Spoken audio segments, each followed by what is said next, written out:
Breaking tonight, my one-on-one interview with Iran's foreign minister. He tells me Iran will not escalate its battle with Israel, describing last night's retaliation strike as a joke. Explosions erupting overnight near a key nuclear facility in central Iran.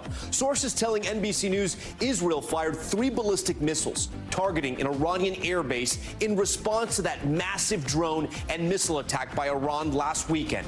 I sat down with the man who leads Iran's foreign policy, the diplomat downplaying last night's strike as nothing but child's play and propaganda. He tells me Iran has no plans to strike back for now, but says any further action by Israel will be met with a response at, quote, the maximum level.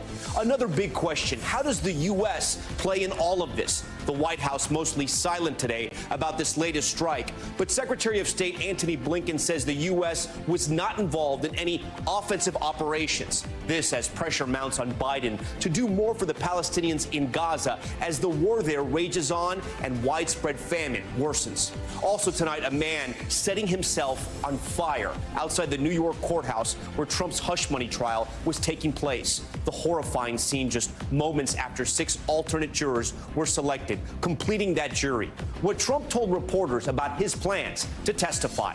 Deadly scam, an 81-year-old shooting and killing an innocent Uber driver after she was requested through the app to pick up a package at his home. But it turns out they were both caught up in the same phone scam. How this all unfolded and the new video showing the moment police arrived on the scene. Plus the salmonella outbreak linked to fresh basil sold at Trader Joe's. At least a dozen people across 7 states now infected. What consumers need to know. And world record skydive, the incredible moment 3 men jumped from the Earth's stratosphere to the North Pole. Their 2+ minute free fall before parachuting down. Why this record-setting feat could help bring much needed communication technology to the Arctic. Top story starts right now.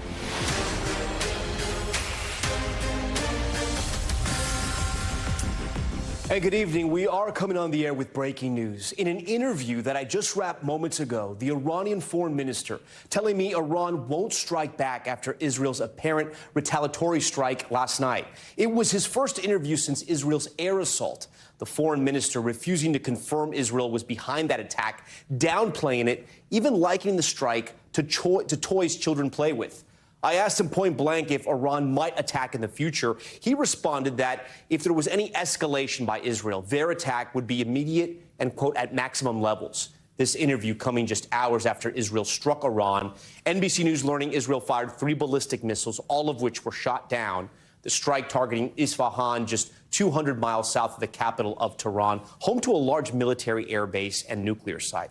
Though there was no damage reported to any nuclear facilities, Iran warned it would make changes to its nuclear policies if Israel continued to threaten attacks on its sites. Tensions between Israel and Iran reaching a flashpoint nearly 3 weeks ago, right? That's when Israel bombed an Iranian diplomatic compound in Syria, killing 2 top generals. Iran leaving much of the world on edge as it vowed to retaliate. And last weekend, it did just that, carrying out an unprecedented attack, launching more than 300 drones and missiles into Israel in a first-ever direct assault on that country. Israel pledged a counterattack amid heightened pressure from world leaders to show restraint and avoid a wider regional war. The country seemingly listening to carrying out that limited strike. And hostilities between Iran and Israel, it's nothing new. The countries have engaged in shadow warfare for decades. Iran's military reach in the region extended through proxy groups including Hamas, Hezbollah, the Houthis, and Iraqi rebels. We have full coverage tonight. Richard Engel in Israel with reaction there, and Gabe Gutierrez at the White House with how the U.S. is responding. But first, the Iranian foreign minister and where the volatile situation stands as both sides appear to back down for now. Israel and Iran tonight playing down the apparent Israeli retaliatory strike inside Iranian territory. Video showing only glimpses this morning of anti-aircraft systems firing around the city of Isfahan. Israel fired 3 air-launched ballistic missiles into Iran last night, targeting an Iranian airbase, according to officials familiar with the operation. Iran did not strike back as threatened. Instead, local media, controlled by the state, downplayed the attack and showed life in Isfahan as normal. The nuclear facility nearby, unaffected. Tonight, Iran telling NBC News they will not escalate their conflict with Israel, describing last night's attack as child's play. Is Iran done for right now sending any more missiles or attacking Israel? We passed a message to the United States that in that message we said that Iran does not want to escalate. We said that we have given a proportionate response in a limited way to Israel. And in that message we announced that if Israel retaliates and comes up with a new adventurism, then we will respond. But if not, then we are done. We are concluded. So tonight, that is the clear position of Iran. You have no desire to escalate. As long as there is no adventurism, new adventurism by Israel against our interests, then we are not going to have any new reaction. Iran's foreign minister, Hussein Amir Abdullahian, would not even acknowledge an attack by Israel. Speaking through an Iranian government interpreter, he said they quickly downed the drones flying over Isfahan. They took off from inside Iran and they flew for like a few hundred meters, and then they were downed and struck by our air defense. And it has not been proven to us that there is a connection between these and Israel. When you attacked Israel, you telegraphed that attack. You let other Arab nations know this was happening. Did anyone, any other country, tell Iran last night this attack was coming? What happened last night was not a strike. But did any other country tell you something was happening and they were going to invade your airspace and attack possibly one of your bases? The 2 or 3,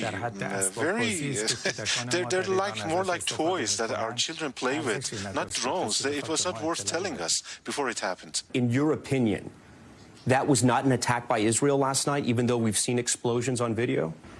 We are investigating this, the matter. The claim that is made in the media, according to our information, is not accurate. And Israel is trying to, after propaganda. The foreign minister warned if Israel struck again, Iran would respond with force. If Israel wants to do another adventurism and acts against the interests of Iran, and our next response will be immediate and will be at a maximum level. A source familiar with the matter tells NBC News Israel told the U.S. ahead of time about the strike. Israel attacked Iran's embassy compound in Syria earlier this month, and Iran responded firing more than 300 drones and missiles, nearly all of them shot down by Israel with considerable help from the United States and other allies. Israel, it seems, doesn't want to escalate the shooting war with Iran either, making no public comments about it. No public reaction from President Biden either. Only this from Secretary of State. I'm not going to speak to anything other than to say we were not involved in any offensive operations. So for more on our sit-down interview, I want to get right over to Richard Engel, who joins us tonight from Jerusalem live here on Top Story for the latest on the interview and the strikes. Richard, first up, one of the big takeaways from the interview with the foreign minister was him saying that Iran will not strike back for now. How much credence can we give that? Well, I think so far we haven't seen Iran strike back, and I think he's giving the official Iranian position, and the Israelis are taking it seriously because all day today there were no restrictions placed on people here. The military didn't give any guidance. Here in Jerusalem, people were out. Tel Aviv, the joggers were out. This country is not bracing at the moment for a retaliation. So they are banking on what the Iranians are saying now, that they are done at this stage. Richard, you know that entire region so well, including Iran. Explain to our viewers, why would the foreign minister downplay Israel's attack last night? So he wasn't just downplaying, and I think what he told you is actually quite important. He wasn't just downplaying it, he was dismissing it outright. You reported that there were 3 airborne or air-launched ballistic missiles fired at this military base inside Iran, and he said, no, that didn't happen at all. Instead, it was just some tiny drones, some small drones like children's toys, that they were immediately shot down and that they weren't even worth talking about. Now, that dismissal is actually quite good because it is allowing Iran to show victory. It's allowing Iran to show strength. And it's the same message that we've been hearing from Iranian officials on Iranian state television all day. They've been saying that because of Iran's strike last weekend, that Israel was so intimidated, so afraid, because Iran demonstrated so much power that Israel was too frightened to do anything more than just this puny attack, which may not have even been Israel after all. That's good. That's much better than them making new threats. It allows Iran to claim victory. And Israel is also claiming a kind of victory here because Israel carried out its strike. It carried out a strike inside Iranian territory. The missiles evaded any Iranian air defenses.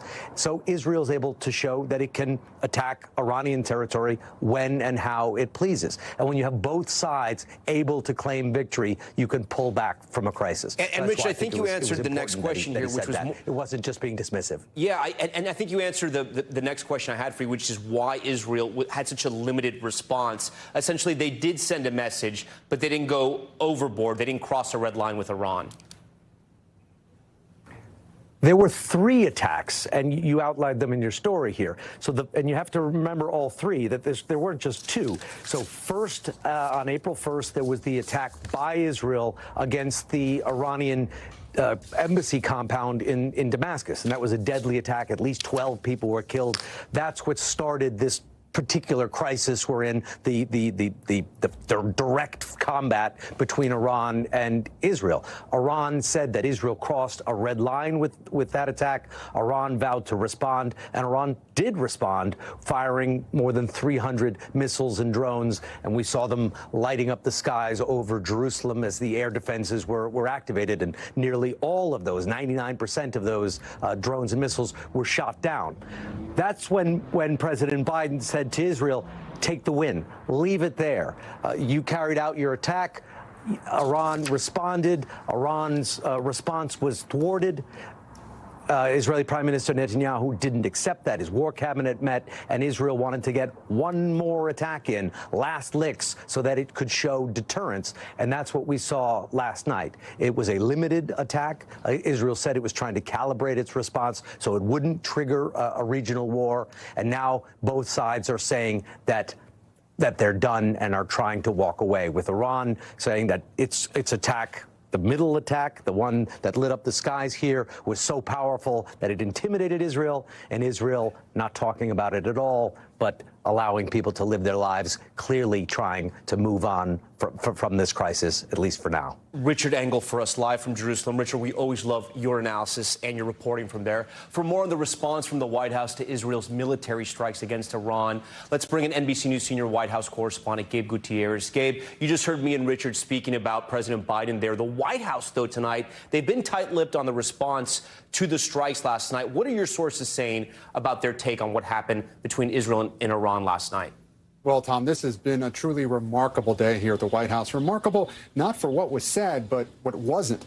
Across the Biden administration, there's been a concerted effort to stay quiet today. You just played the very limited response from the Secretary of State. Well, at today's White House briefing, Press Secretary Karine Jean-Pierre dodged the question at least 11 times. She wouldn't even confirm publicly that there had been an Israeli strike. Here's one of her responses. You said that you didn't want to speculate, but we're not asking for speculation. We're asking for an official response. And given that U.S. taxpayers give more than $3 billion each year for military defense systems to Israel, shouldn't Americans have a response from this administration more than 12 hours after this attack? I appreciate the question, and I understand the importance of the American people, who, you are correct, they are taxpayers. And I want to be incredibly mindful here, and I understand the interest here. And I'm going to continue to say I'm not going to speak to this or speculate about the reports out there. That's not going to change, and just going to be so, Tom, mindful. It appears that the White House really wanted to let Israel control the messaging on this first and was waiting to hear Iran's response, which you just got. And then, Gabe, in my interview with the foreign minister, he pointed out to me and he criticized President Biden for talking about de-escalation while the U.S. is weighing a more than $1 billion package in new arms for Israel. What is the Biden administration doing to combat this concern internationally that the U.S. is sending a mixed message when it comes to that stance?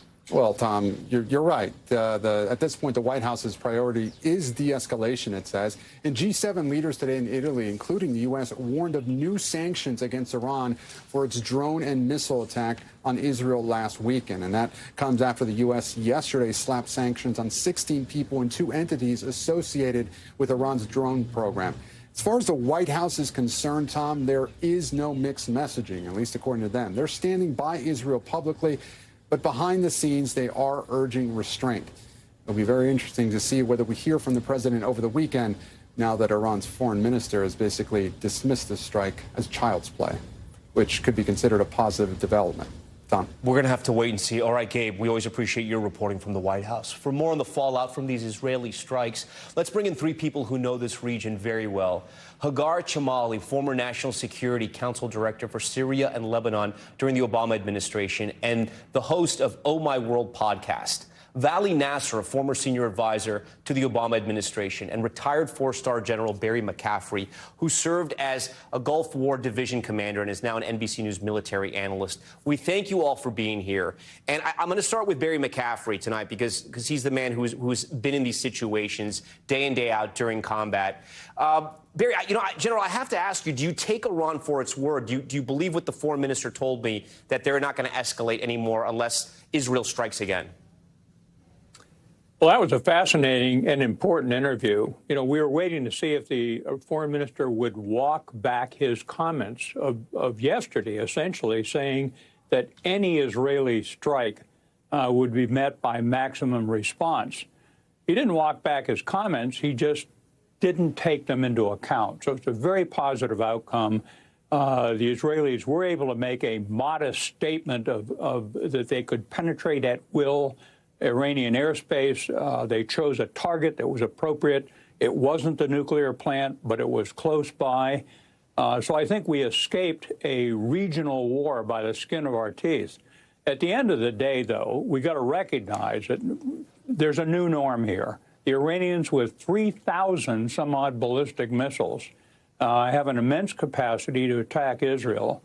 And Israel, at will, can penetrate Iranian airspace with F-35 stealth fighters and go after strategic targets. So what remains is Israel at peril and the belligerents having changed the rules of the game. Hagar, Iran can say what they want. Our sources are telling us that Israel fired 3 ballistic missiles into Iran last night. If you were talking to Iran right now and you were working in the State Department, is today a good day? Did Israel listen to the U.S. and the rest of the world and not go overboard with their strike on Iran? Well, it's a good day in general. On the Israeli side, there was an argument to be made on both sides, in my opinion, about whether Israel should respond and how it should respond. Obviously, the Biden administration had its goal in not wanting to escalate things further, telling Netanyahu to take the win. But deterrence is what guides Israeli military strategy. And the fact is that the assault the Iranians pursued was significant, was unprecedented, and unlike what a lot of pundits are saying, in my view, having worked on wars, was not designed to be intercepted.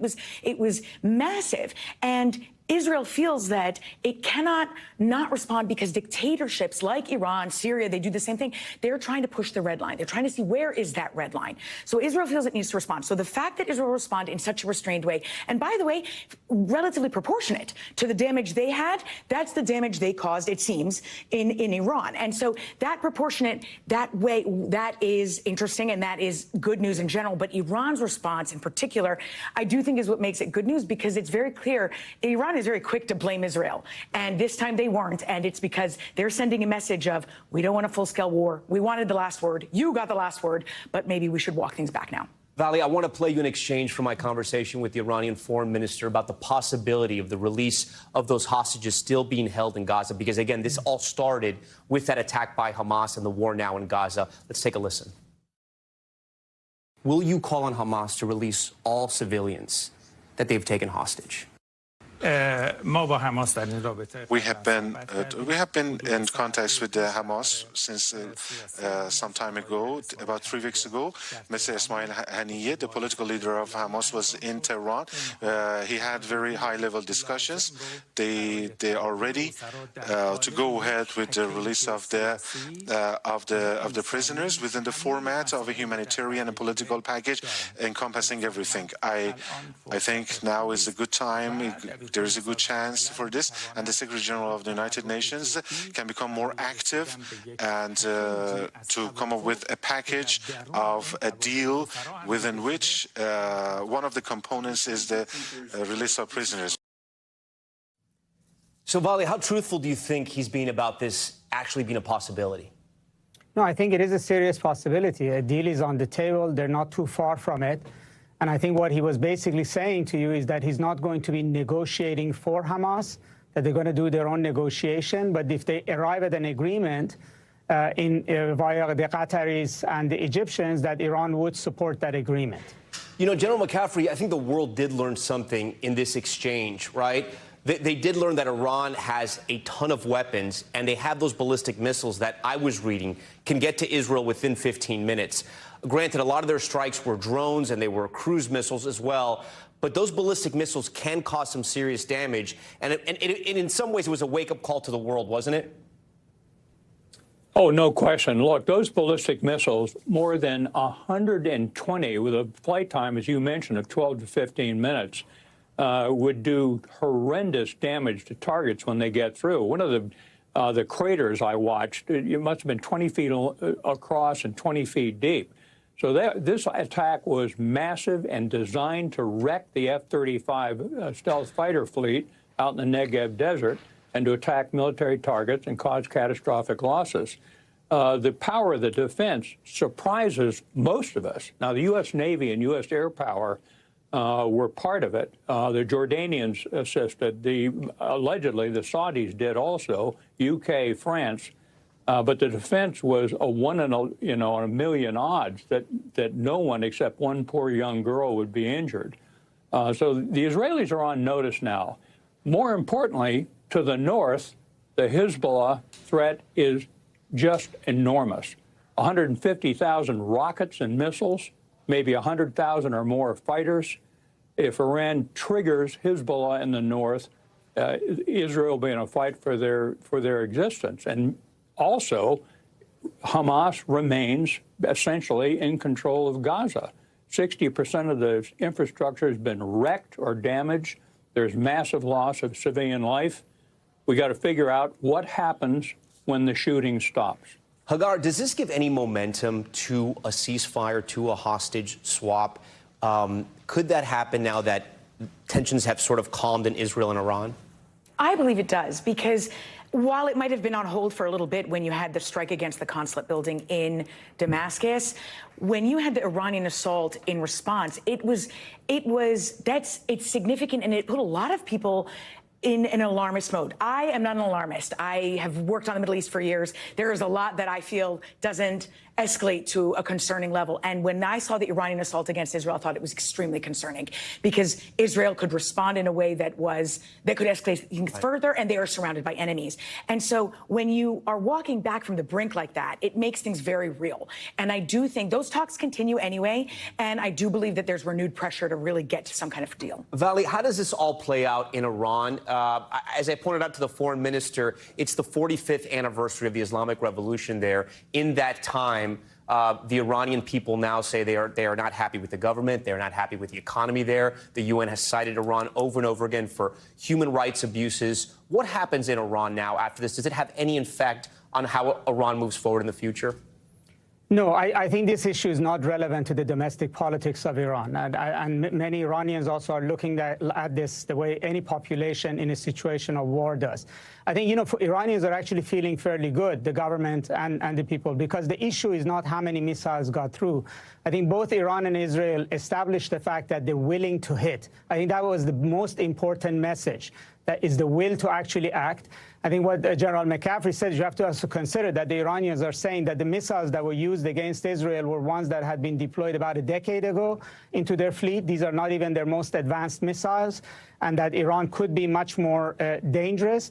And also, I think the Iranians are now more satisfied that the international community got involved in a very big way and is likely to be monitoring this very closely going forward. When Israel hit the Iranian consulate, it did not even inform the United States until its jets were in the air already. It didn't see the necessity. That's not going to happen again. This time, the United States was all over the response the Israelis gave. They may not want to talk about it, but every step of the way, they have been involved in knowing exactly what Israel is going to do, when it's going to do, and what to expect of it. And those are things that Iran sees as a win. In other words, that there are certain limitations now on how this will escalate going further, and that Iran's will to attack Israel is not serious, regardless of how many missiles actually got through. Vali, I also had a chance to ask the foreign minister, since we have an election coming up, who the Iranians would rather negotiate with, President Biden or former President Trump. And he told me, and I want to ask you if you think he was being truthful, that it doesn't matter. He said that even though former President Trump has a different style, what they've seen from the Biden administration so far doesn't give them any hope. Is that fair? Yes, because I think their view is that President Biden, when he came in, actually followed on President Trump's strategies all along. All of the sanctions that President Trump put on Iran are still there, and there was no deal. And in a sense, they don't see any change in U.S. policy towards Iran under the Biden administration. So for them, there's no difference, essentially. Vali Nasser, General Barry McCaffrey, Hagar Chamali, always a pleasure to see all of you. We thank you for joining Top Story tonight on this very important news night. Still ahead tonight, the other major headline we're following, the disturbing scene outside of the Trump hush money trial. A man from Florida setting himself on fire outside the courthouse. Meanwhile, inside, 6 alternate jurors selected. What former President Trump told reporters about testifying as we prepare for opening statements. Plus, basil from Trader Joe's now linked to salmonella outbreak in 7 states. The product now being recalled in more than 24 states. And a fire breaking out at the hotel made famous from the classic horror film The Shining. What we're hearing about any damage. Stay with us.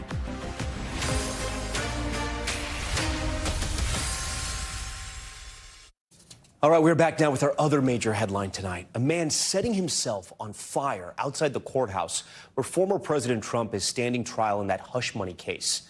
Witnesses describing the horrifying moments. In the trial, the full jury now sworn in. Who will sit in judgment of the former president? Laura Jarrett is outside that courthouse with the latest. Tonight, the full jury of 12 people and 6 alternates officially sworn in to hear the hush money trial of former President Trump. But it was a chaotic and disturbing scene just across the street from the courthouse steps, putting everyone on edge. Video capturing a man setting himself on fire in the park area reserved for protesters. Bright orange flames engulfing his body shortly after 1:30. I heard someone scream, "He's going to set himself on fire." I turned around and I saw a man dump liquid on himself, on his face, and he immediately lit himself with a lighter or something. And everyone was screaming. There were some frantic moments as police looked for a fire extinguisher. Police managing to extinguish the blaze after several minutes before an ambulance arrived to take him to the hospital in critical condition. His exact motivation tonight, unclear. But police say they see no connection between the incident and the trial of Mr. Trump. We do not believe he is, this was targeting any particular person or any particular group.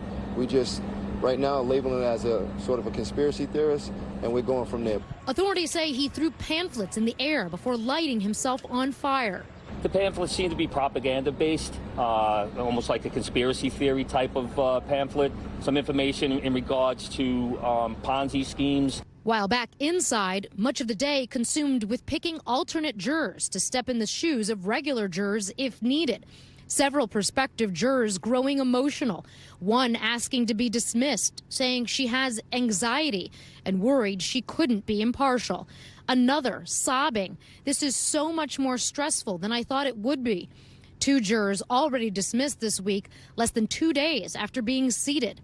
The additional alternates picked today 4 women and 1 man, including an audio engineer and an estimator for a construction company. This is a rigged case, and this is a case that was put in very strongly because of politics. Prosecutors accuse Mr. Trump of falsifying business records to cover up his alleged role in silencing adult film star Stormy Daniels on the eve of the 2016 election. He denies any relationship with her and has pleaded not guilty to all charges, saying again late today he'll testify. President Trump, are you going to testify? Yes. And court will pick up bright and early here at 9:30 with the prosecution expected to start their opening statements, followed by the defense side, and the prosecutor agreeing for the first time today to turn over the first name of the first witness they plan to call over to the defense side on Sunday evening, saying if Mr. Trump says anything about that person on social media, it will be the last time they give them that courtesy. Tom? It's going to be a big week next week. All right, Laura Jarrett for us. Laura, thank you. When we come back, a deadly shooting in Ohio linked to a phone scam. An Ohio man pulling a gun on an Uber driver who was called to his house to pick up a package. But police say both the shooter and his victim were tricked by a scammer. We'll explain what happened and show you body camera video just released. That's next.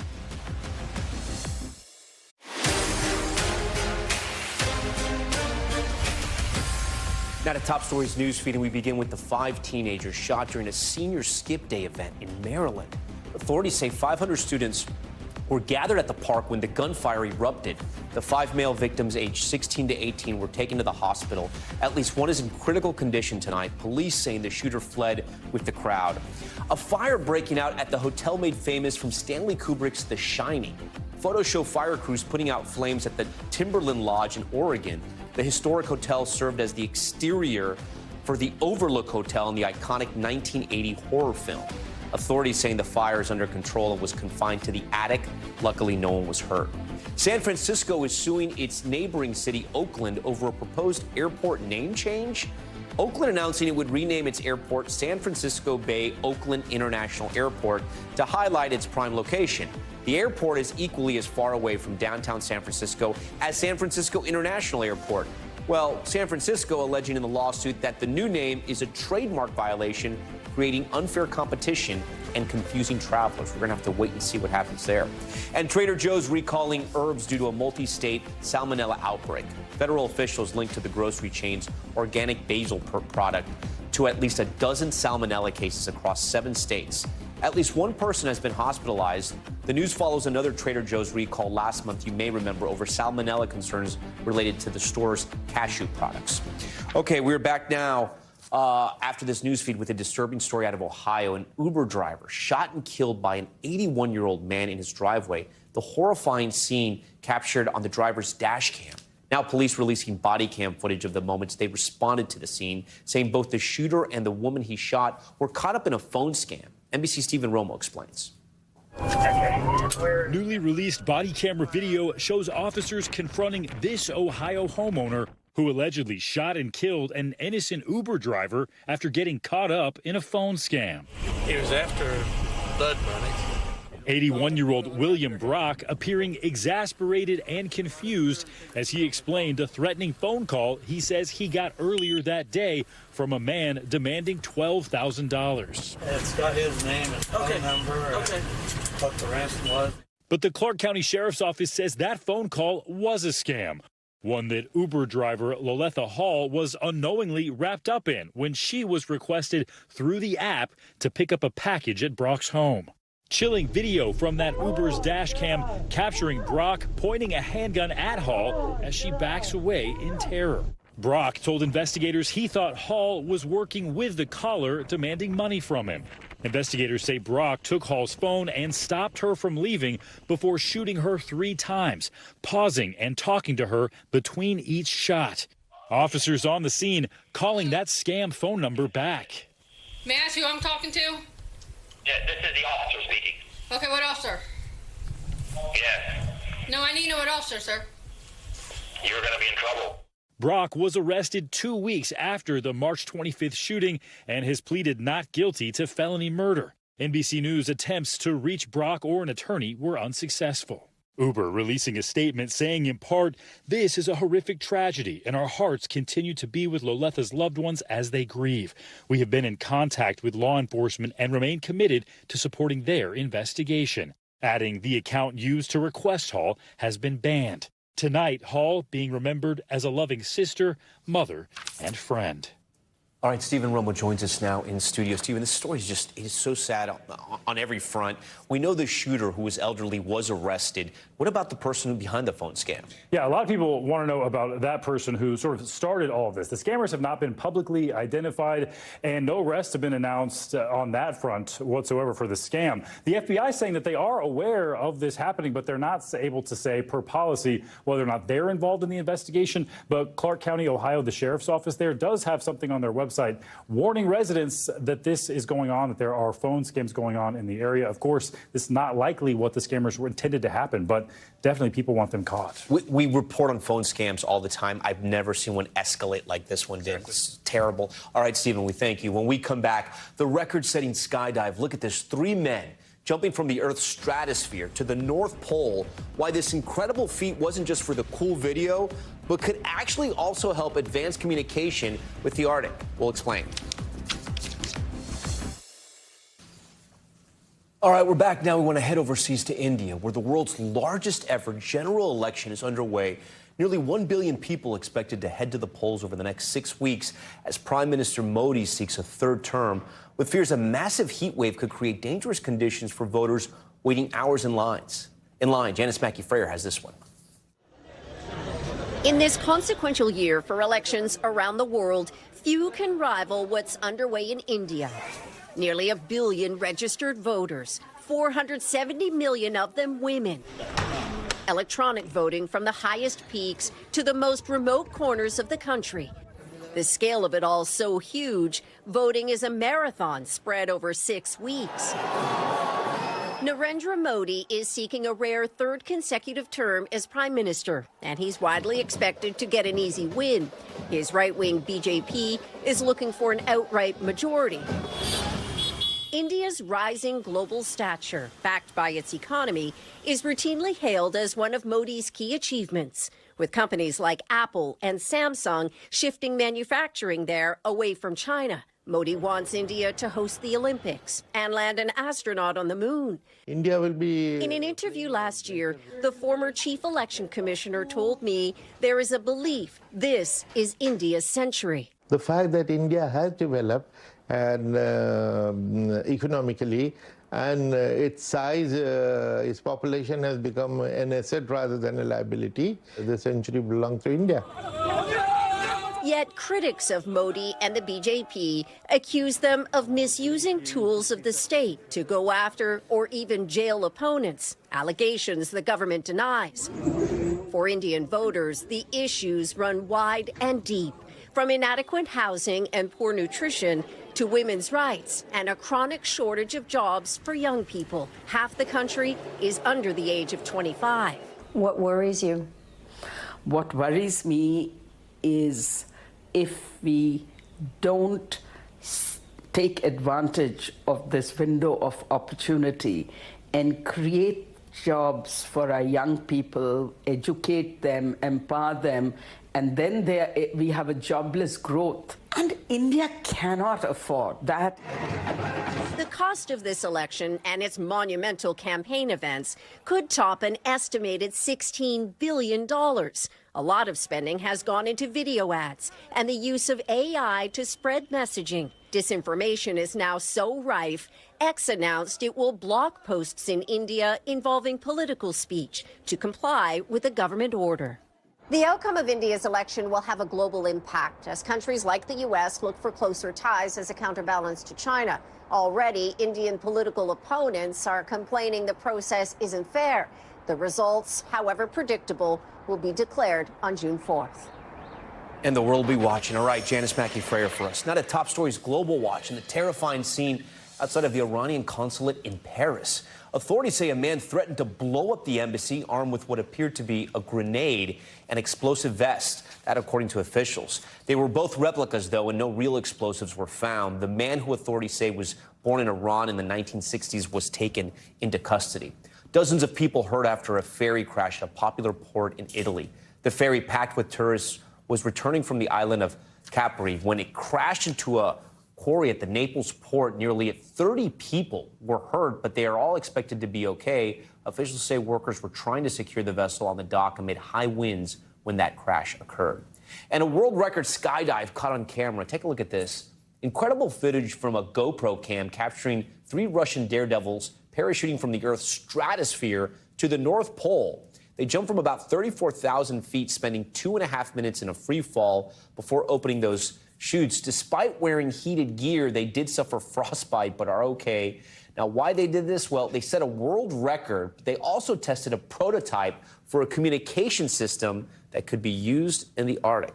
All right, that does it for us tonight. We thank you so much for watching Top Story tonight and all week. I'm Tom Llamas in New York. Stay right there. More news on the way.